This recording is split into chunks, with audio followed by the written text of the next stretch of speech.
Assalamualaikum warahmatullahi wabarakatuh.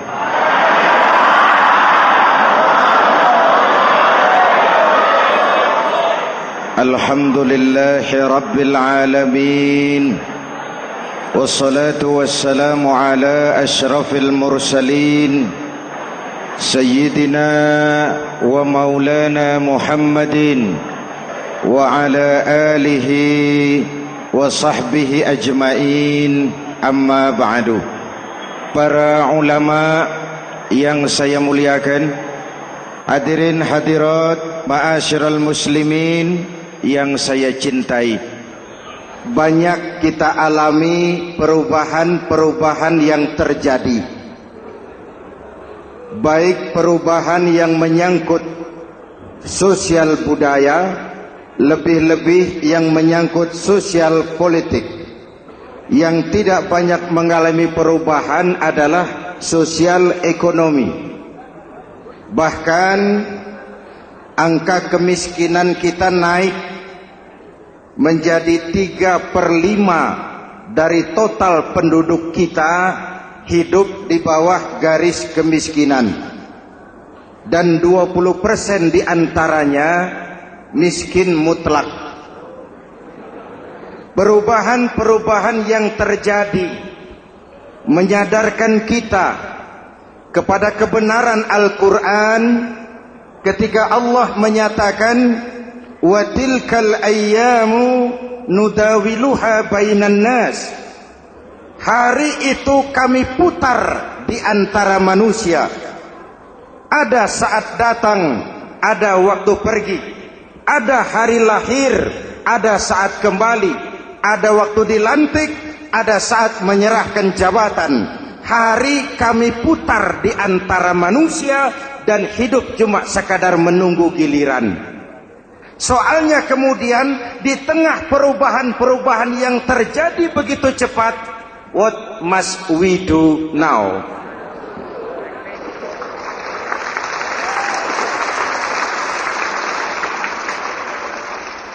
Saya juga nggak ngerti itu.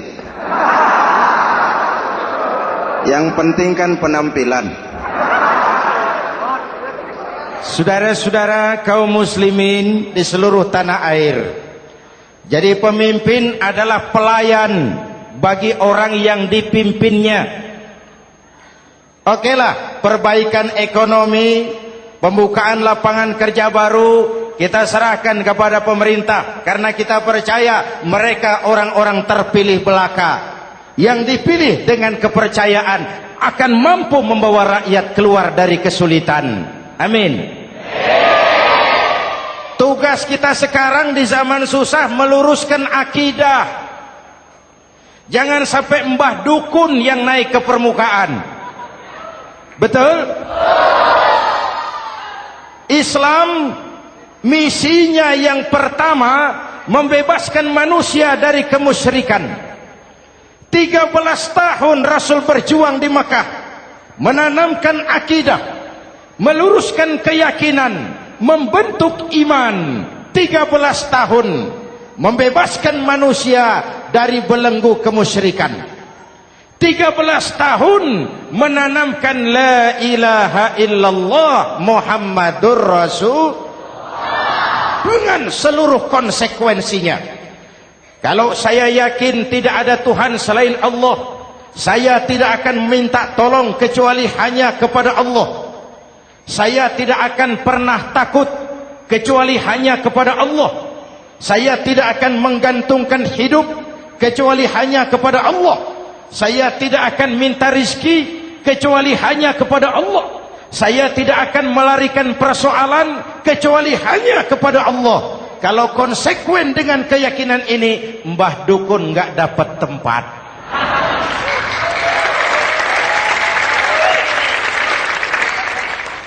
Akur?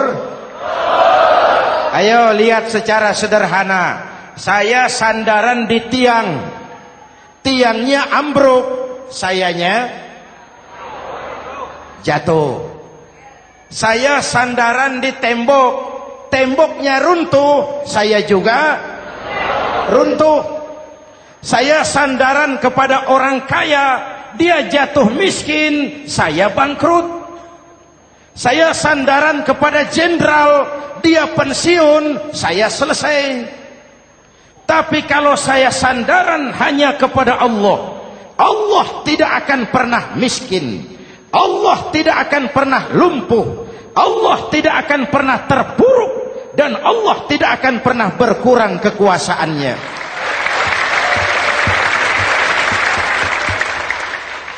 Maka umat Islam, sesulit apapun zaman yang kita hadapi, Allah juga tempat kita bersandar. Jelas? Selama ini kita iman dalam ucapan, tapi sekuler dalam perbuatan. Di masjid ada Allah, di kantor Allah tidak ada, maka korupsi merajalela.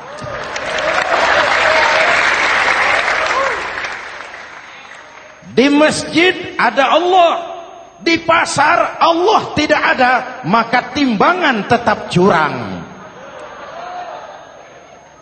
Kita iman dalam ucapan, tapi sekuler dalam perbuatan. Oleh karena itu, sesulit apapun zaman yang kita hadapi, iman jugalah pegangan kita, Allah juga tempat kita bersandar. Boleh zaman berubah, akidah jangan sampai goyah. Karena iman kita hidup, untuk iman kita berjuang, dan dalam iman kita ingin kembali menghadap Allah Subhanahu. Selama ini manusia Indonesia kita lebih banyak diisi otaknya, hati sering kosong, agama dangkal, akidah rapuh, moral rendah. Memang kemudian muncul banyak orang-orang pintar, cuma sayang tidak benar. Indonesia kita bangkrut, Indonesia kita terpuruk, Indonesia kita sakit parah kalau diurus orang yang cuma pintar tapi tidak benar. Kita perlu orang-orang pintar, tapi kita lebih perlu orang benar. Jelas? Kalau cuma pintar tapi tidak benar, itu yang sering saya sampaikan, nanti disuruh ngurus beras malah nimbun beras.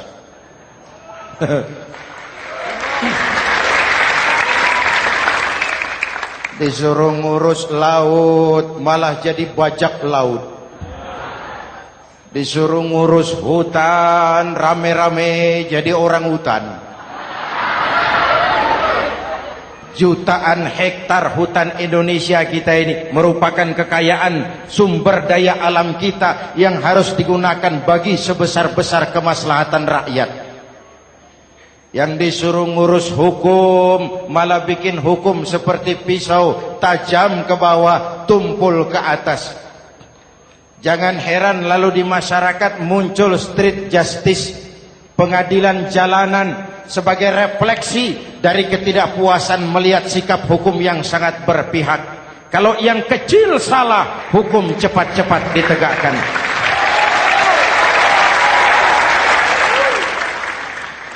Lihat saja sekarang ini kalau orang terkenal banyak uang punya masalah, antri yang bela. Betul? Tapi saudara lihat si Marsinah di Jawa Timur, si Sengkon dan Karta di Jawa Barat, si Udin Bernas wartawan Jogja, terseok-seok mencari keadilan, sampai hari ini urusannya masih remeng-remeng. Kenapa bisa begitu? Jawabannya sederhana, tidak ada fulus. Ada fulus mulus, tidak ada fulus manfus. Betul? Jangan sampai para penegak hukum kita terjebak pada lagu baru, maju tak gentar, membela yang bayar. Biar bertentangan dengan nurani, biar bertentangan dengan public opini, biar bertentangan dengan rasa keadilan. Siapa yang bayar, itulah majikan. Mau benar atau salah, belain terus. Kalau seperti inilah hukum kita, mafioso keadilan akan tetap gentayangan. Hadirin yang saya hormati, 13 tahun beliau berjuang di Mekah, meluruskan keyakinan, memantapkan akidah, meneguhkan iman. Dari situ segalanya dimulai, dan ke situ segalanya akan menuju. Intan paling mahal, mutiara paling berharga, tidak lain adalah nilai-nilai keimanan. Kalau itu sudah tergadai, apalagi yang bisa kita banggakan dalam kehidupan ini? Kita merasa harta kita berharga, belum ada artinya ketimbang iman. Kedudukan kita punya nilai pun belum ada artinya ketimbang dengan nilai-nilai keimanan.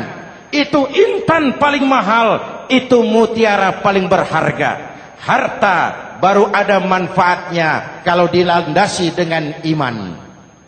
Jabatan dan kedudukan baru terasa gunanya kalau dilandasi dengan keimanan. Kalau jabatan lepas dari iman, yang akan lahir Fir'aun baru. Jelas? Kalau harta terlepas dari iman, yang akan muncul adalah konglomerat Korun. Kalau ilmu pengetahuan terlepas dari nilai dasar keimanan, maka yang akan muncul adalah ilmuwan pelacur yang menyalahkan yang benar, membenarkan yang salah untuk kepentingan pribadi. Dan kondisi seperti itu tidak akan membuat kita makin sehat. Oleh karena itu, pada kesempatan ini, pesan pertama saya, menghadapi zaman susah, tetap jaga akidah, tetap pelihara keyakinan. Kesulitan bukan untuk ditakuti, untuk diatasi. Hidup adalah kerja keras, bukan keajaiban. Perubahan tidak akan datang hanya dengan simsalabim abragadabra. Perubahan tidak akan muncul hanya dengan berandai-andai. Perubahan tidak akan turun dari langit seperti turunnya embun di waktu malam. Perubahan adalah kerja keras, sehingga Al-Quran membimbing kita, innallaha la yughayyiru ma biqaumin hatta yughayyiru ma bi anfusihim. Allah tidak akan mengubah keadaan suatu bangsa kalau mereka tidak mau mengubah apa yang ada di dalam diri mereka. Yang ada di dalam diri itu rule of thinking, state of mind, cara kita berpikir, cara kita memandang kehidupan, cara kita mengatasi persoalan. Hadirin yang saya hormati, inilah iman. Berangkat dari ini kita menyadari, ini ujian buat kita rakyat. Dan kita rakyat Indonesia ini kalau sama susah sih sudah kenyang. Ya Pak? Ya Pak? Kita ini sebagai bangsa mengalami apa yang disebut oleh Bung Karno up and down. Naik, turun, timbul, tenggelam, pasang, surut. 350 tahun dijajah oleh Belanda, kita susah. Berangkat Belanda masuk Jepang, susah lagi. Pergi Jepang, datang nikah, susah lagi. Lalu kita merdeka, dirongrong oleh berbagai pemberontakan, susah lagi. Makan bulgur, antri minyak. Lalu PKI berontak, susah lagi. Muncul orde baru, lama-lama susah lagi. Orde baru selesai, naik reformasi, mulai repot nasi, susah lagi.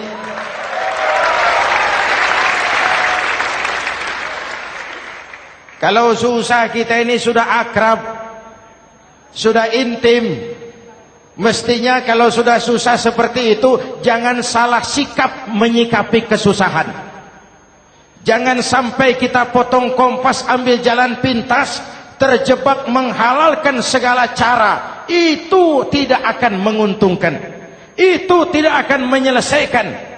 Kalaupun selesai, nampaknya penyelesaian sesaat, dan penyelesaian sesaat bukan penyelesaian yang sebenarnya. Karena itu tetaplah dalam koridor keimanan. Boleh zaman berubah, akidah jangan sampai goyah. Silahkan masa berganti, tapi keyakinan jangan mati. Sekali la ilaha illallah, sampai tetes darah paling penghabisan, tetap la ilaha illallah. Sanggup? 3 orang. Sanggup? 21. Sanggup? Kalau sanggup kita harus konsekuen. Saudara-saudara di seluruh tanah air, misi yang kedua dari Islam setelah membebaskan manusia dari kemusyrikan, membebaskan manusia dari ras diskriminasi, mengikat manusia dengan tali akidah. Sebelum Islam datang, manusia dibedakan oleh warna kulit, manusia dibedakan oleh faktor keturunan, manusia dibedakan oleh faktor harta dan benda.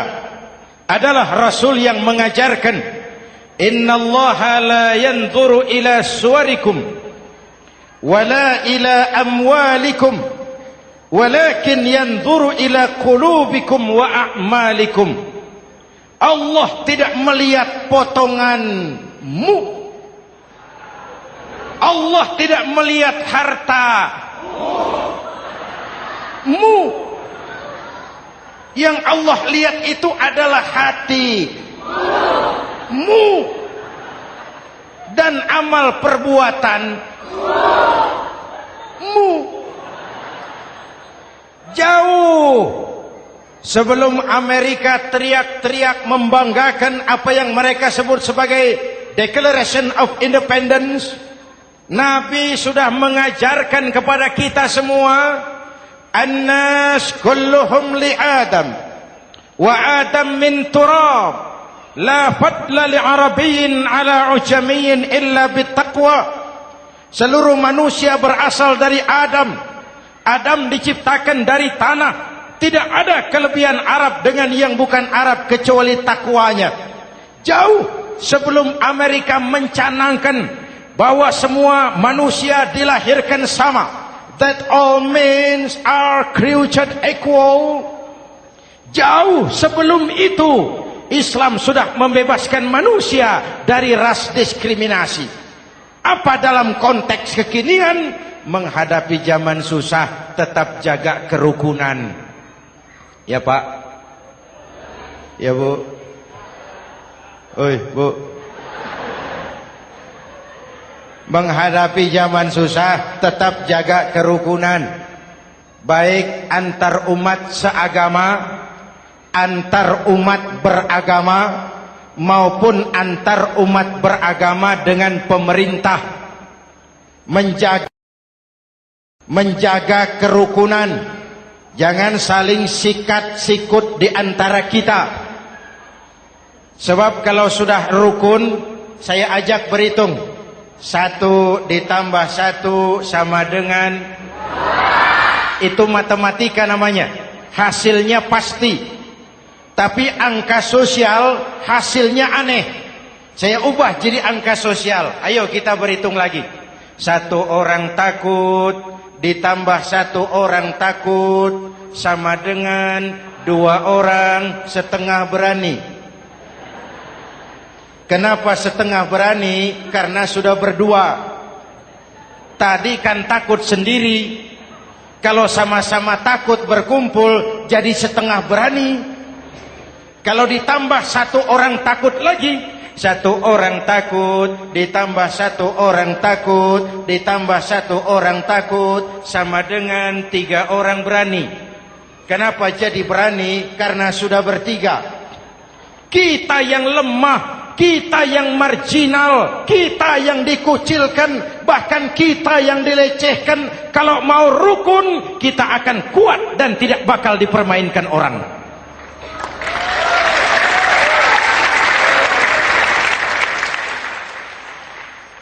Tapi kalau rukunnya yang satu mau menikam yang lain, saya ajak berhitung lagi. Yuk berhitung yuk. 1 ekor ayam ditambah 1 ekor musang sama dengan 1 ekor musang. Kemana ayamnya? Dimakan musang. Betul nggak nih hitungan? Ayo kita hitung lagi. 1 ekor ayam ditambah 1 ekor musang sama dengan 1 ekor musang. Kemana ayamnya? Dimakan musang.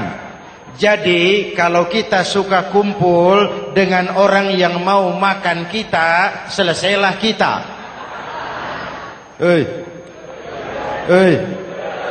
Maka kalau merasa kita ini ayam, yuk kumpul sama-sama ayam, pulang ke kandang ayam. Kalau ada ayam kumpul ke kandang musang, itu namanya ayam minum baygon. Jelas?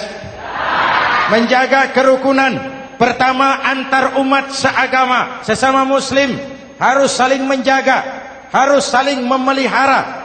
Baik dia muslim yang jadi kapolri, baik dia muslim yang jadi kasat, baik dia muslim yang jadi pengusaha, baik dia muslim yang jadi petani, nelayan, guru, semua komit menjaga semangat kebersamaan, rukun antar umat seagama. Jelas? Jelas? Hadirin yang saya hormati, atas dasar itu saya ingatkan kembali, kita semua ingin persoalan terorisme dilepaskan kaitannya dari agama manapun. Tidak ada kaitannya terorisme dengan Islam, dengan Kristen, dengan Hindu, dengan Buddha. Tidak ada kaitannya terorisme dengan pondok pesantren.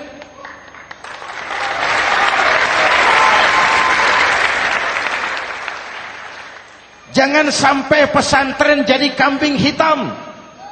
Karena sejak zaman penjajahan, pesantren sudah terbukti memberikan kontribusi bagi perjuangan memerdekakan rakyat Indonesia. Rukun antar umat seagama. Yang kedua, rukun antar umat beragama. Islam ini rahmatan lil. Jangankan manusia walaupun berbeda agama, binatang saja dihormati. Ada hadis, fa iza zabahtum fa ahsinuz zibhata. Kalau kamu menyembelih hewan, sembelihlah dengan cara yang terbaik. Jangan menyembelih ayam dengan pisau tumpul. Itu namanya tidak berperi kebinatangan. Yang kecil lagi, saudara buka babul istinja, makruh buang air kecil di tanah yang berlubang. Sebab apa? Pertama, menjaga kesehatan. Siapa tahu di lubang yang saudara buang air kecil itu ada gas beracun. Kalau tidak, melindungi binatang yang ada di dalam lubang. Siapa tahu di lubang yang saudara buang air kecil itu ada semut sedang rapat membahas terorisme. Apa dosanya lalu mati dikencingi? Ini namanya rahmatan lis semut. Binatang saja dilindungi. Maka perbedaan agama tidak harus menyebabkan kita bertolak belakang. Perbedaan agama bukan alasan untuk saling bermusuhan. Apalagi kita sudah menyadari tentang kemajemukan kita, tentang kebinekaan kita, tentang keragaman kita.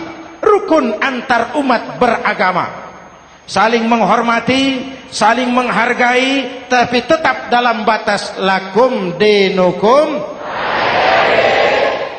Lalu rukun antar umat beragama dengan pemerintah. Hadirin yang saya hormati, yang benar kita dukung, yang salah kita perbaiki dan kita tegur menurut cara-cara yang diajarkan oleh agama kita. Dan sholat berjamaah, pendidikan bernegara yang paling bagus. Tadi kita sholat ada imam, ada makmum, betul? makmum wajib ikut imam kalau imam benar sholatnya.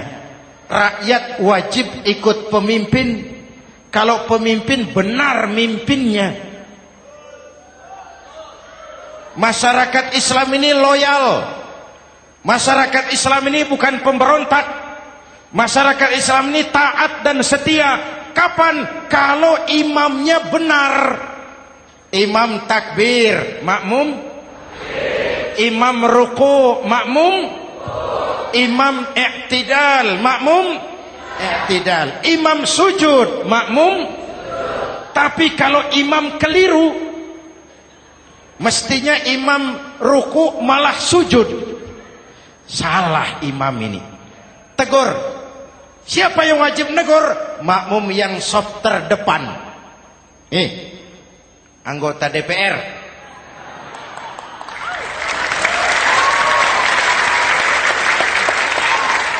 Ini wakil-wakil makmum ini. Saf di depan ini. Kalau imam keliru mereka paling tahu. Ngomong. Tegur. Bagaimana negurnya? Ada aturan main. Mestinya ruku imam sujud. Salah ini imam. Subhanallah. Kan begitu negurnya. Betul? Tidak boleh juga imam keliru makmum emosi. Main pegang. Weh makmum salah. Hoi hoi. Kacau sholat. Betul? Anggota dewan ini saf di depan. Itu kalau imam keliru. Satu saat imam buang angin. Namanya manusia bisa buang angin toh. Apa makmum lalu berkata, demi kesetiaan saya kepada imam, imam buang angin, saya lebih keras lagi. Itu namanya fanatisme buta, loyalitas yang goblok. Imam buang angin, minggir. Iyyaka na'budu wa iyyaka nasta'in. Sampai situ imam buang angin, minggir imam. Lalu saf yang di depan maju. Tidak usah bikin solat baru, teruskan pekerjaan imam. Ihdinas siratal mustaqim. Teruskan. Kenapa? Kalau bikin solat baru lagi, nanti buang angin lagi. Bikin lagi solat. Kapan selesainya solat? Kapan selesainya membangun negara ini? Yang penting imam tahu diri, buang angin, minggir.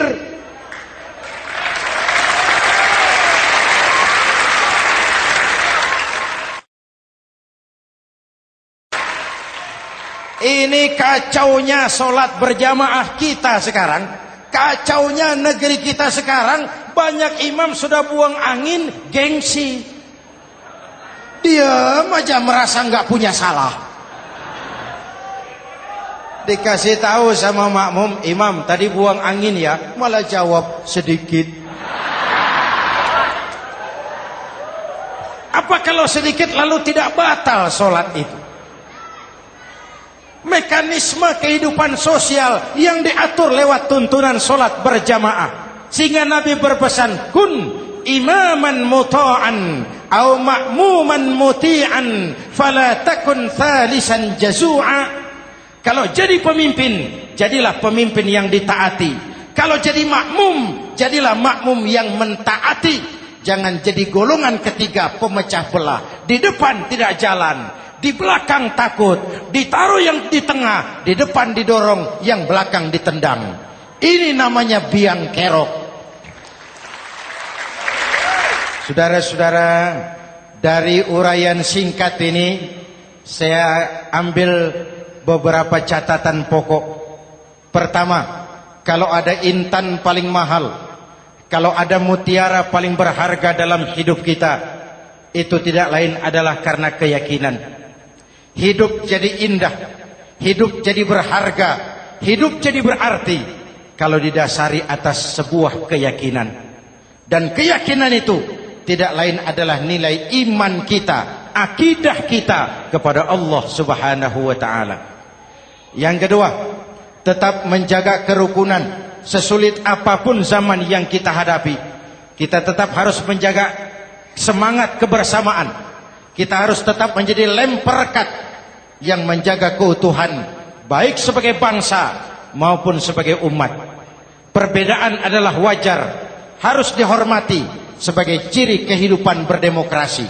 Tapi jangan perbedaan menjadi sebab kita bermusuhan, dan jangan perbedaan menyebabkan kita saling berpecah belah. Hormati perbedaan, jangan perbedaan dipandang sebagai permusuhan. Dengan akidah yang kuat dan kebersamaan yang kokoh, ayo kita hadapi kesulitan, kita atasi kesulitan, dan dengan kerja keras untuk menyongsong hari esok yang lebih pasti. Mari kita Fatihah, semoga Allah memelihara kita bangsa Indonesia. Ala hadhihi niyah wa ila hadratin Nabi. Al-Fatihah.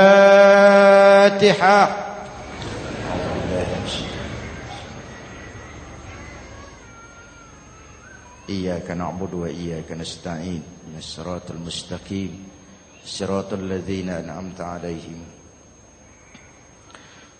Bismillahirrahmanirrahim. Amin. Alhamdulillahi rabbil alamin. Allahumma salli wa sallim mubarak ala sayyidina Muhammadin wa ala alihi wa sahbihi ajma'in. Allahumma rabbana taqabbal minna salatana wa siyamana wa qiyamana wa takhassu'ana wa ta'abbudana wa tammim taksirana ya arhamar rahimin. Allahumma aslih man fi salahihi salahul muslimin. Allahumma ahlik man fi halakihi salahul muslimin. Allahumma rabbana la tu'akhizna in nasina aw akhtana. Rabbana wa la tahmil alaina isran kama hamaltahu ala alladhina min qablina. ربنا ولا تحملنا ما لا طاقة لنا به واعف عنا واغفر لنا وارحمنا أنت مولانا فانصرنا على القوم الكافرين. اللهم اجعلنا من السعداء المقبولين ولا تجعلنا من الأشقياء المردودين. أفضل ما قلته أنا والنبيون من قبلي لا إله إلا الله.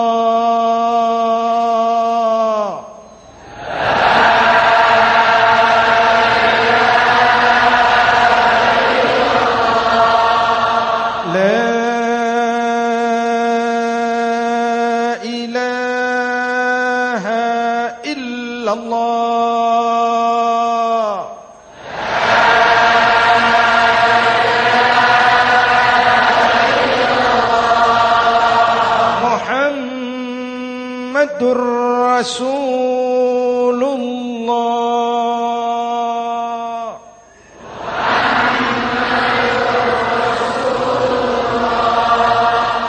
Sallallahu alaihi wa alihi wa sallam. Kalimatu haqqin 'alaiha nahya wa 'alaiha namut wa 'alaiha wa biha nub'atsu insyaallah minal aminin minal aminin minal aminin rahmatika ya arhamar rahimin.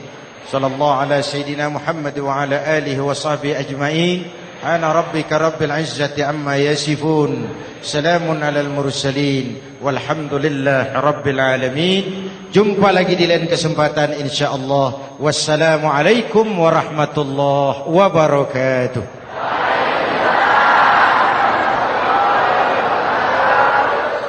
Mm-hmm.